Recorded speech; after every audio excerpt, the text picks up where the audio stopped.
నాకు మొన్నటిదాకా దగ్గు సర్ది. ఇప్పుడు మా ఆఫీసులో 5-6 అన్నలకు కూడా అట్లనే ఉన్నది. సర్ది దగ్గు జ్వరం కూడా ఉన్నది. ఇప్పుడు ఎవలకు బలకాలు ఇచ్చినా జ్వరాలతోనే మూలుగుతున్నారు. 7:30 అడిగితే దావకాల చుట్టూ తిరుగుతున్నామని చెప్తున్నారు. ఇంట్లో 4 ఉంటే 3 జ్వరాలతోనే పరేషాన్ అవుతున్నారు. అందుకే హైదరాబాద్లో ఎంతమందికి జ్వరాలు వచ్చినాయి, దావకాల సౌలతులు ఎట్లున్నాయో అరుచుకుంటానని మా హరితక్క కోరంటి దావకానకు పోయింది. అక్కడ ఎట్లున్నదో చూద్దాం పాండ్రి. ప్రెసెంట్ మనము కోరంటి ఫీవర్ హాస్పిటల్ వద్ద ఉన్నాము. ఎందువల్ల ఇక్కడ వరకు వచ్చారు? ఫీవర్ మేడం జ్వరం వస్తుంది, తగ్గుతలేదు జ్వరం, అసలు నొప్పులు, కాలు చేతులు బాగా నీరసంగా అవుతుంది. ఏ రీజన్తో ఇక్కడ వరకు?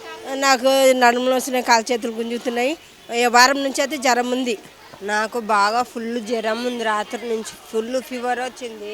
మీ ఇంట్లో ఎంతమంది ఉంటారు? ఇప్పుడు 3 ఇక్కడికి వచ్చిండ్రు బాగాలేదని. ఎంతమంది ఉంటారు మీ ఇంట్లో? 4 ఉంటాం మేడం.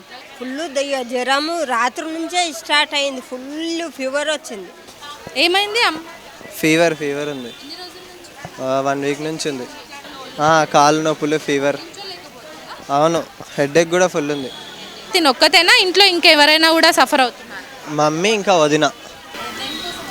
ఫీవర్ ఉందని వచ్చి మా పాపకు ఫీవర్, స్టమక్ పెయిన్, 5 డేస్ నుంచి ఫీవర్ ఉంది, స్టమక్ పెయిన్ ఉంది, దగ్గు ఉంది, సర్ది ఉంది మేడం. పక్కన కూడా క్లీనింగ్ లేదు, ఏం లేదు, అంత చెత్త చెదారం ఉంది. ఎంత చెప్పినా దాని గురించి. మస్కిటోస్ బాగున్నాయి మేడం మా సైడ్ అయితే. ఇక్కడ మందులు కొట్టేటోళ్ళు వస్తారు కదా వారానికో 10 రోజులకో, ఆల్టర్నేట్ డేస్. రావట్లేదు మేడం, ఇక్కడ రావట్లేదు. బాగా రాత్రి అంతా మేల్కొనే ఉంటున్నాం. బాగా మస్కిటోస్ అయితే చాలా ఎక్కువ ఉన్నాయి మేడం. దాని గురించి కూడా ఫీవర్ వస్తుంది అనుకుంటున్నాం మేము.